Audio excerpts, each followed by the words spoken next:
Jyotirmirandasya Jnananjana Shalakaya Chakshurmilitam Jena Tasmai Shri Guruve Namaha. Guruve Gaurachandraya Radhikaye Tadalaye Krishnaya Krishna Bhaktaya Tadbhaktaya Namo Namaha. Yam Pravajantam Manapeta Peta Kutyam Rapayano Viraha Katara Ajuhava Puteti Tanmayataya Tadavo Binedus Tam Savabhutam Hridayam Munimanatosmi Narayanam Namaskritya Naram Chaiva Narottamam Devim Sarasvatam Vyasam Tato Jayamudirayat Bhaktya Vihina Parara Lakshai Kiptastrakamari Tarangamadye Kripamai Tvam Sharanam Prapanna Vrinde Namaste Charanarvindam Tave Vasmi Na Jivami Tvaya Vina Iti Vigyaya Radhe Tvam Nainam Charanandike Pancha Kalpatarubhascha Kripa Sindhu Bhyevacha Patitanam Pavanebhyo Vaishnavebhyo Namo Namaha. Okay, so we are going to begin by offering our most humble obeisance unto the lotus feet of our beloved Gurus, unto Sri Guru Pada Padmanitya Pavishta Om Vishnupad Asto Tarsat Sri Simad Abhaya Charnaravinda Bhaktivedanta Swami Maharaj Srila Prabhupada and Sri Guru Pada Padmanitya Bhavishta Om Vishnupad Asto Tarsat Sri Simad Bhaktivedanta Narayan Goswami Maharaj, unto our exalted Rupa Guru Varga, and all the assembled Vaishnavas and Vaishnavis. So, continuing on with the beautiful Sri Bhajan Rahasya by Sri Bhaktivinoda Thakur, we are now on the 16th verse of the second chapter. Yesterday we heard deliberations on the Chatushloki, the fourth verse of the Chatushloki from Srimad Bhagavatam. And today we're going to hear a sequence of verses Bhaktivinoda Thakur has put in from the Sri Upadesamrta of Srila Rupa Gosvami, which is bhakti from A to Z, from the very beginning all the way to Radhakund and the worship of Srimati Radhika and Radha Krishna. I just heard, what was this? It's a conversation with Srila Prabhupada, and it was way back, and he was talking about our highest goal is the service of Srimati Radhika, and Krishna himself is endeavoring to please Srimati Radhika. It was everything that we hear in the confidential teachings in our line, the Rupanuga line, but not so frequently with Srila Prabhupada because he had to establish the foundation for us. But it was quite clear, unequivocal, that this is our aim and objective. But before we can get there, we also have to understand the steps that we have to take. So, because this is a chapter about anartha vritti, removing obstacles, impediments, material contamination from the heart, Bhaktivinoda Thakur now is quoting 3 verses from the Upadesamrta. And he says that the 6 urges unfavorable to bhakti and the anarthas related to them, hridoy, dorbaya, asat trishna, and aparad, are explained in the first verse of Upadesamrta. So all these anarthas are related to ignorance, right, of our real identity, and the subsequent attachments that come from that, and the misconceptions and the aparad that follow. Ignorance is the source of aparad. So, he quotes, vaco vegam manasakroda vegam, jiva vegam mudurapasta vegam, etan veganyo vishaheta dira, sarvam apimam pritivim lasishat. A wise and self-composed person who can tolerate the impetus to speak, the agitation of the mind, the onset of anger, the vehemence of the tongue, the urge of the belly, and the agitation of the genitals can instruct the whole world. In other words, everyone becomes a disciple of such a self-controlled person. It's interesting that he says can tolerate. It's not that these impetuses are not there. As long as you have a material body, these pushes, they're actually pushes, will be there. One time, Srila Prabhupada, now this obviously to give example because he was a self-realized, completely transcendental person, but one time, I believe this is in Mayapur, he came into a room of his young sannyasis, and he said, what's the difference between me and you? And I thought, what do we say? Right? And he asked again, and then he said, I can't remember the exact quote, but essentially it was, the difference is when these pushings come, you act on them and I do not. And I do not.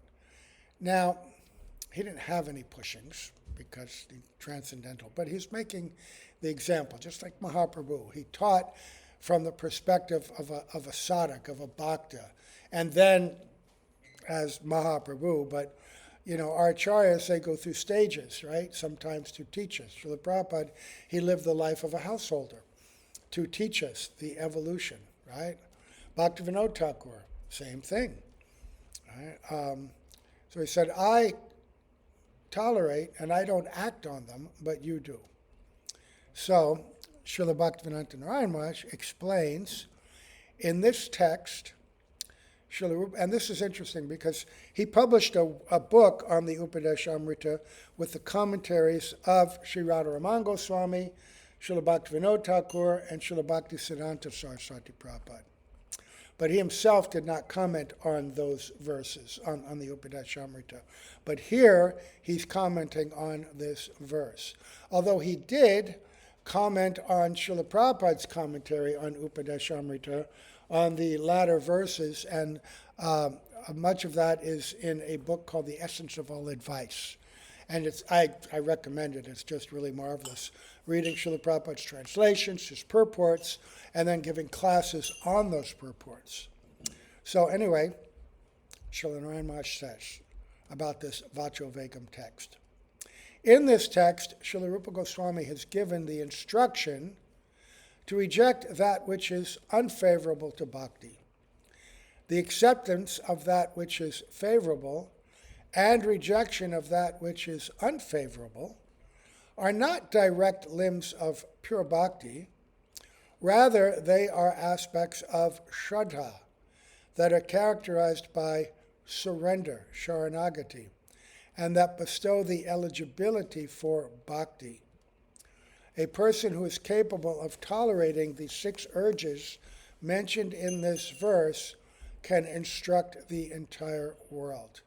There's something very important here, which was a surprise to me when I first heard it, but the more I understood and studied what he was saying, the more I could appreciate that sharanagati is not directly bhakti, but it creates the conditions which move us towards pure bhakti.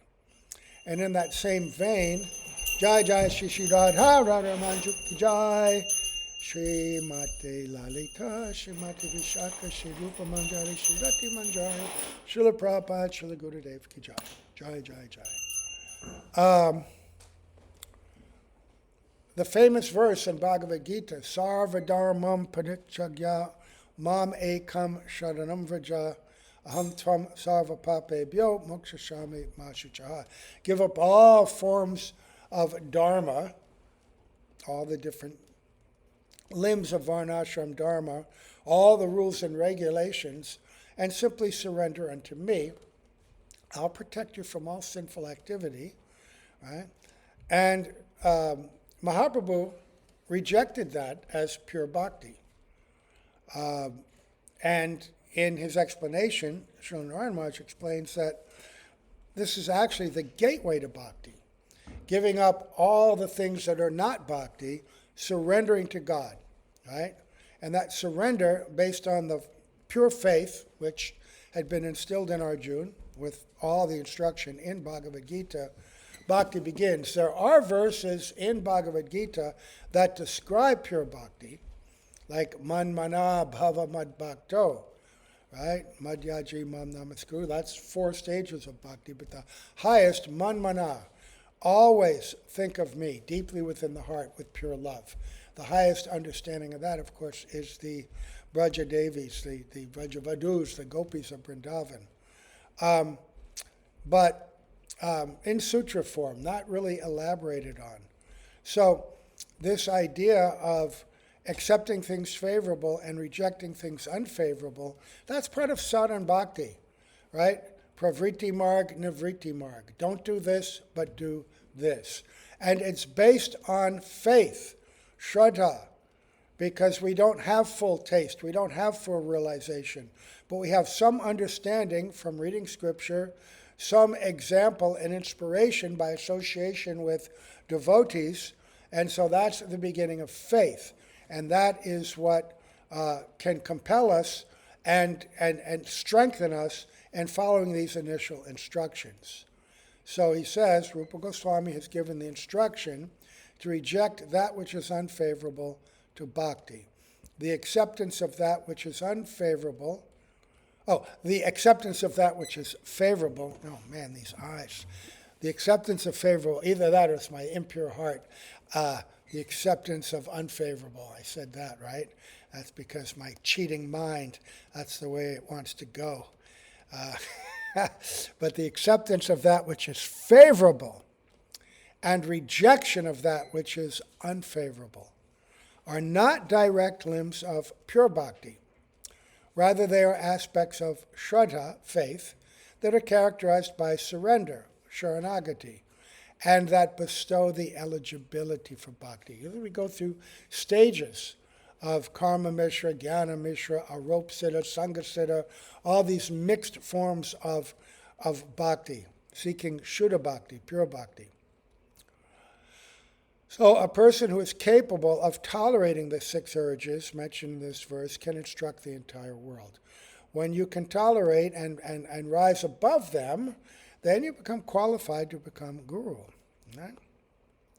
The purport is that lust, kam, anger, krodha, greed, lobha, delusion, moha, pride, mada, and envy, matsarata, always appear in the mind and cause agitation to the living entity.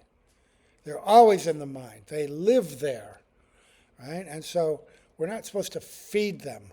They're always looking for food because there's so many objects that we can lust for, so many things that we can become justifiably angry, many things we can become greedy for, even that last piece of lasagna or something, in the kitchen, oh, it was mine. Oh. We got lust and greed there.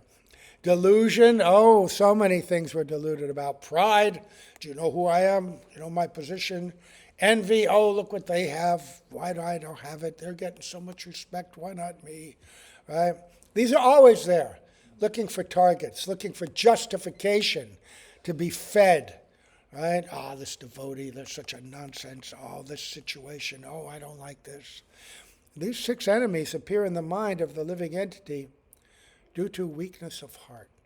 Hridoy Daurbalya. Study this weakness of heart, right? 3 kinds of urges. We can go back to the earlier verse, right?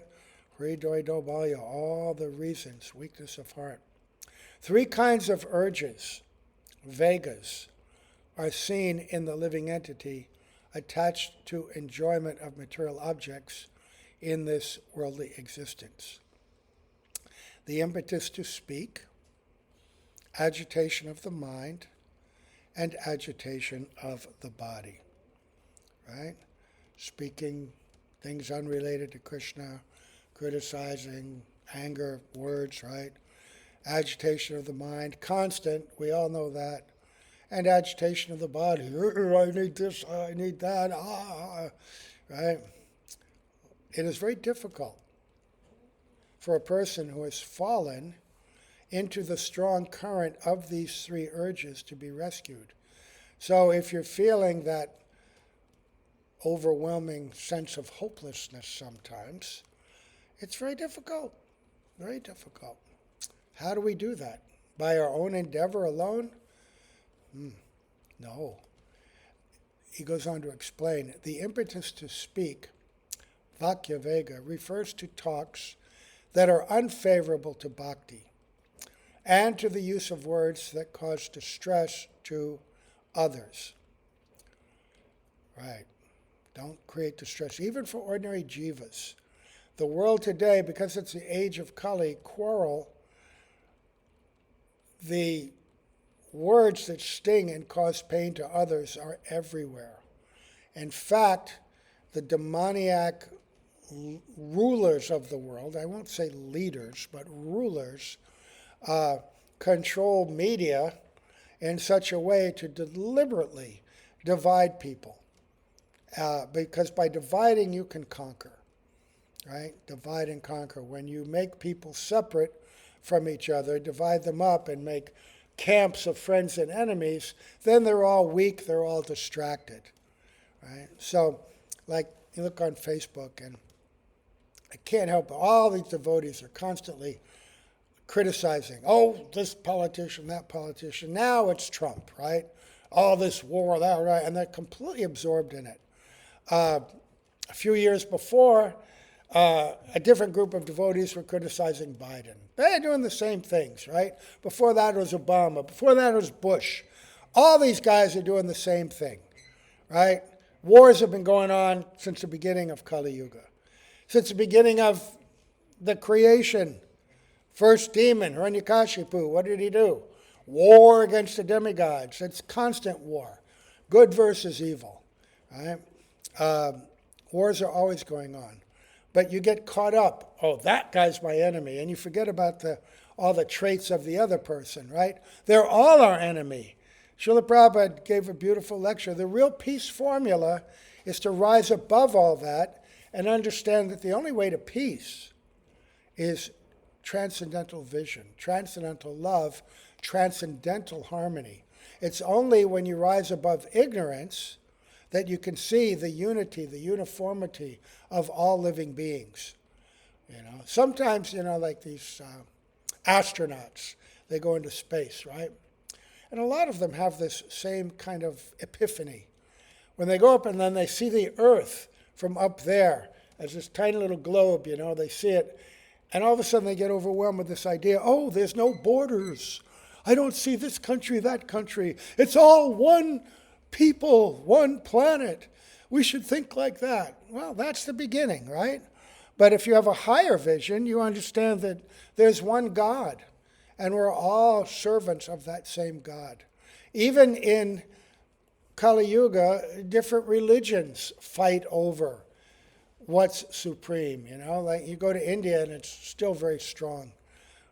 Oh, that's the Muslim God. Oh, that's their God. Those are Shaivites.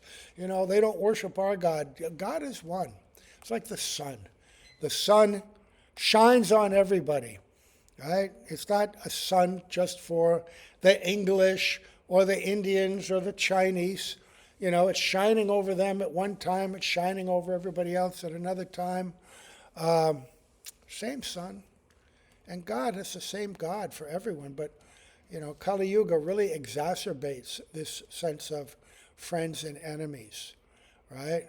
So unfavorable to bhakti is speech that causes distress to others. And we cause distress to others because we see differences, we're in competition, we're envious, right? However, one should not consider talk that is useful in the service of Bhagavan to be vakyavega. Rather, one should consider such talk to be the result of disciplining the impetus to speak. Right? So as long as you're talking about Krishna, that's favorable talk. That's uplifting, happy talk, right?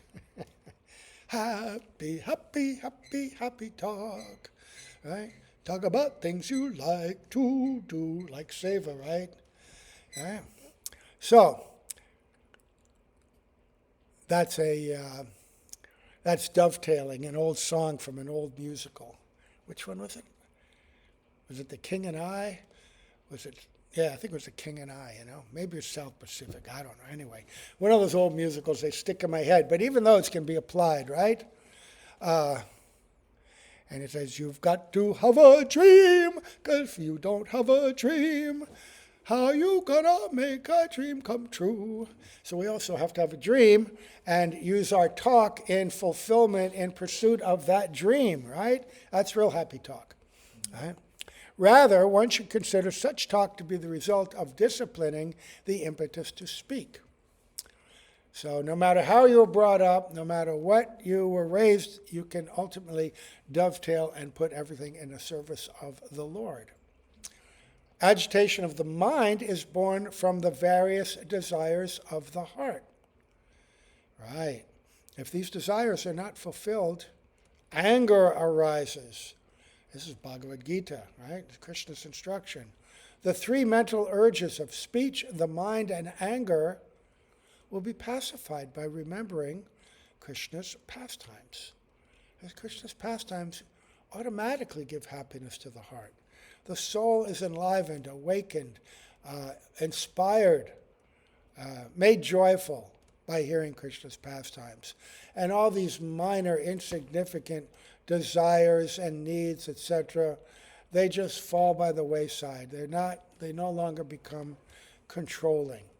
They may be there, whispering, trying to get your attention, but they have no control compared to the sweetness of Harikatha. I remember when we would do Sankirtan in the subways in New York in the wintertime.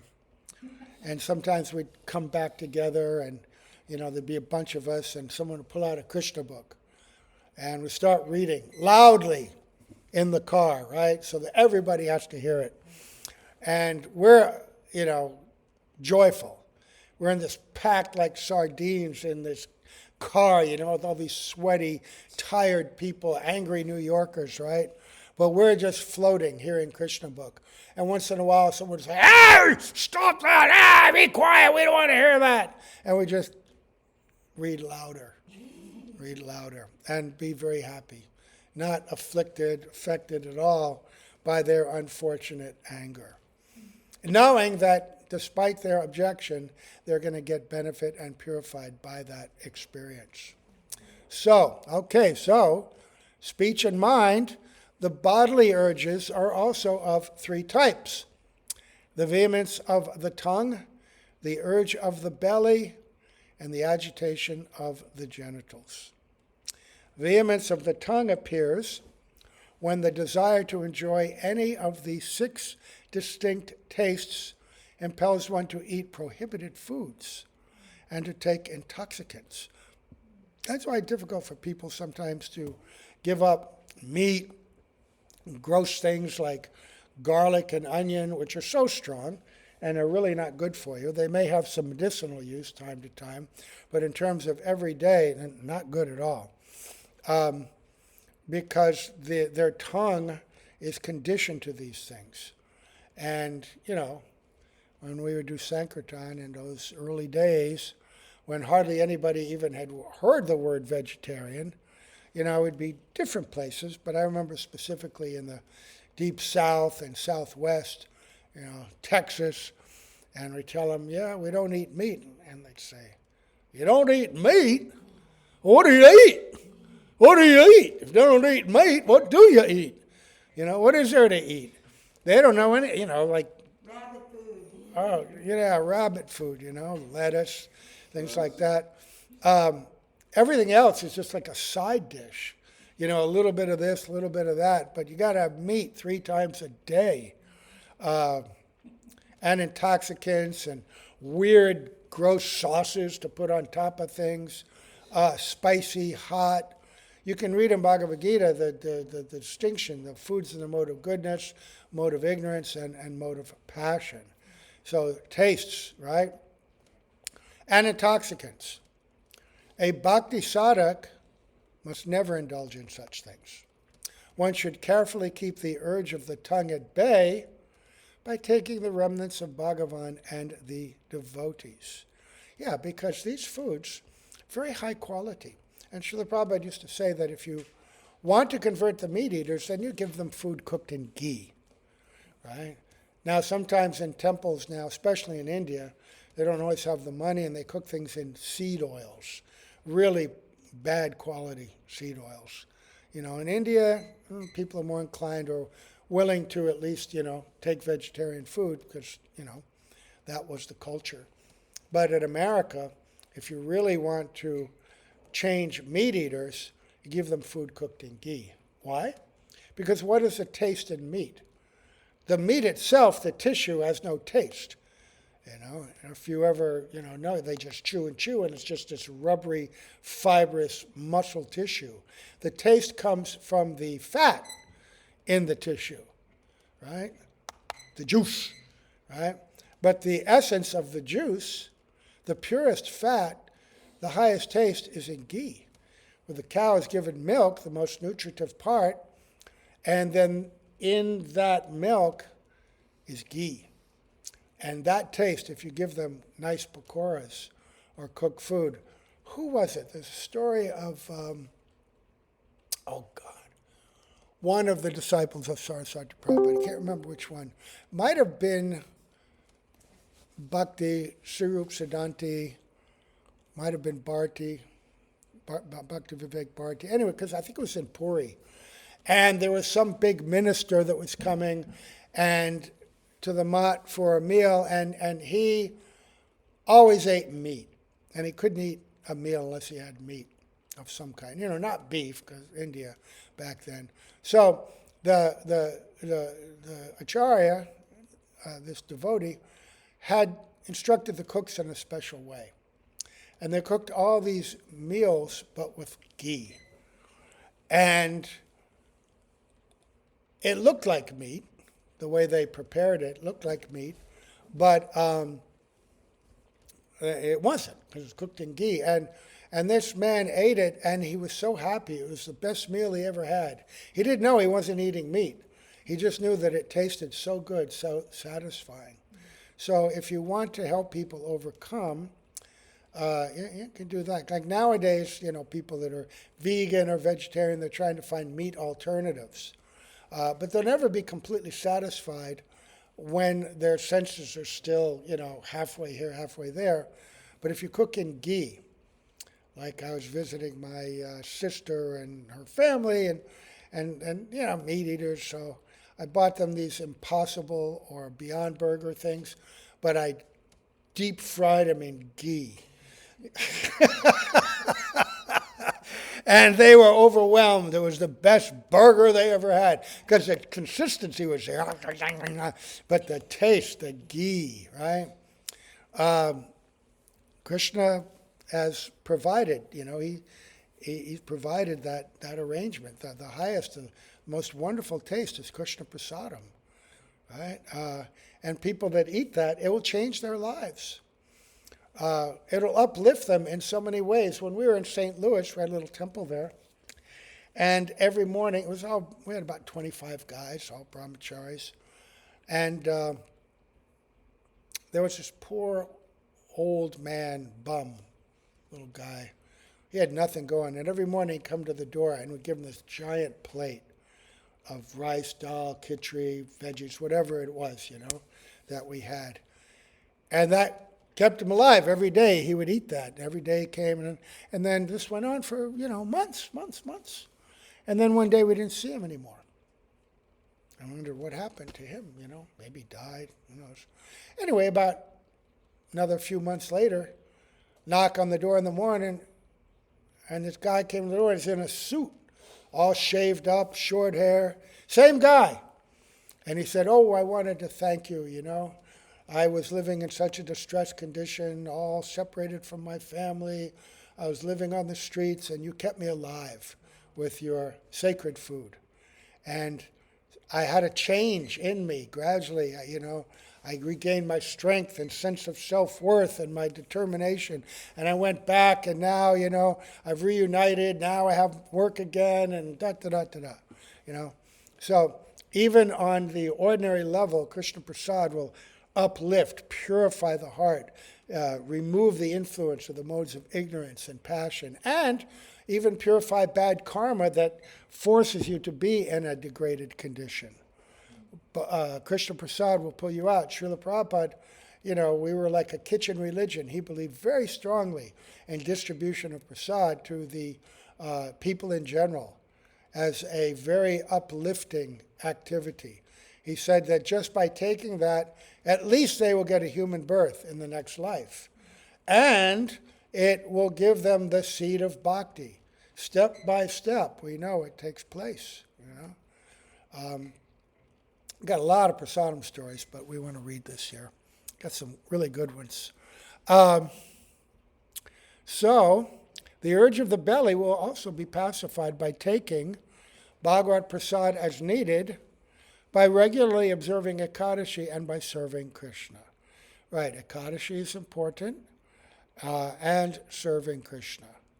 So that both the tongue and the belly are pacified by Krishna Prasad.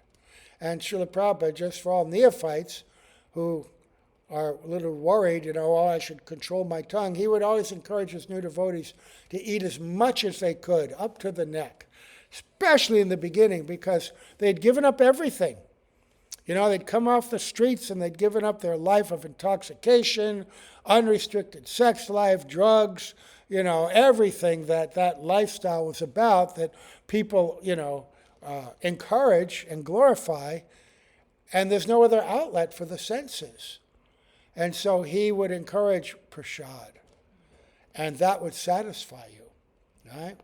And then lots of kirtan and jumping up and down, use up all your energy in your body, right? Krishna Prasad.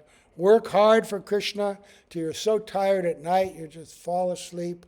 Get up, do the same thing again. No time for anything else.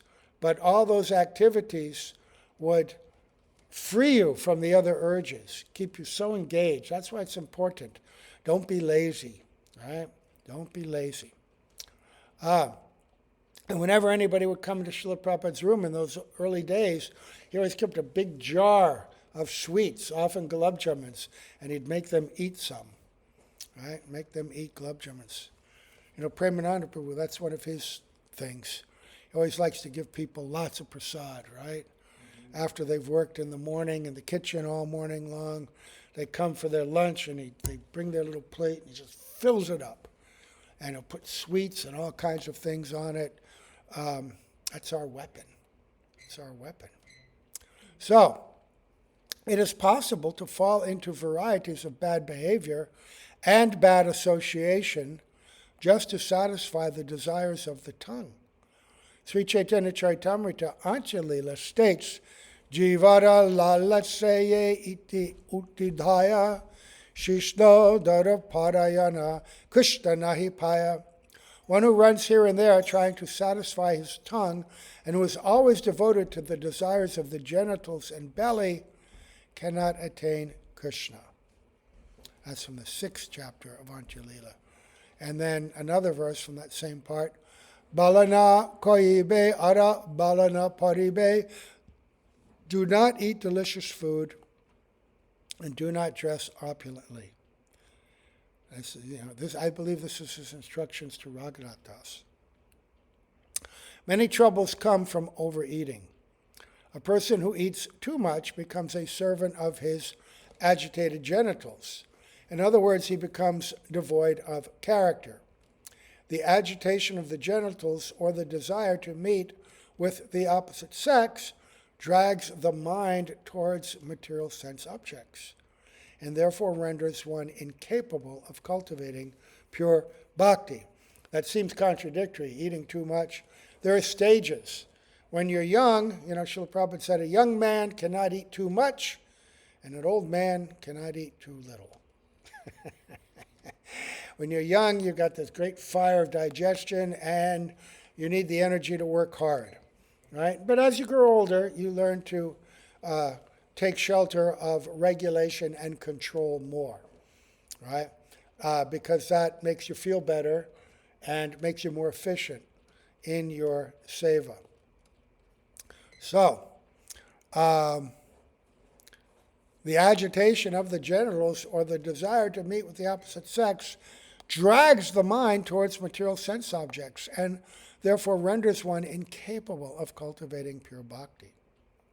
Rupa Goswami composed this verse to make the heart of a person who is endeavoring to perform bhajan inclined towards the path of bhakti. It is not that the endeavor to escape these 6 urges is itself the practice of bhakti. Rather, this endeavor is the path to attain the qualification to enter the realm of bhakti. When bhakti appears, these 6 urges automatically become pacified of their own accord. This is because bhakti is a self-manifesting function of Bhagavan's Swarup Shakti. Right? Kriti sadhya bhavet sadhya bhava sa sadhanabhida nitya siddhasya bhavasya prakritam hridi sadhyata. That the idea is to engage one's activities, right? It's kriti, the sadhana that we perform is pointed towards the perfection of bhav, right? And the activities themselves awaken that bhav, but that bhav, nitya siddhasya bhavasya, it's an eternal aspect of the soul. It's not created by bhakti, it's uncovered and awakened by the sadhan. If that sadhan is guided properly with a proper understanding of the prayojan, the goal that we're seeking, and under guidance of someone who is in that level. So that's why it's so important to understand the instructions of Rupa Goswami, who is our Abhideya Acharya, right? Our Bhajan Acharya, right? Our Bhakti Acharya. In every way, we are Rupanugas, so that we understand what we're doing, but why we're doing it as well, right? And what is our ultimate objective here. So, that's that beautiful verse. He's going to explain the next verse, the second verse of Upadesamrta. We'll do that one tomorrow. Ya hara prayasascha prajalpo niyamagraha jana sangascha lolyam cha sadbir bhakti vinishati. 6 kinds of activities that destroy bhakti. Eating too much, collecting more than necessary, endeavoring for that which is opposed to bhakti, engaging in useless mundane talk, failing to adopt essential rules and regulations, or fanatically adhering to rules and regulations, right? Taking bad association, and being greedy or restless to adopt worthless opinions. Very good to understand that. And then after that, he'll talk about the 6 things that are favorable, right? So we'll do that tomorrow. All right, so we'll stop here. Offer our grateful obeisance to Srila Prabhupada, Srila Gurudev, Srila Bhaktivinoda Thakur, offering obeisance to all of our Guru Varga and all these humble Vaishnavas, Vaishnavis. Go Premanande Haribol.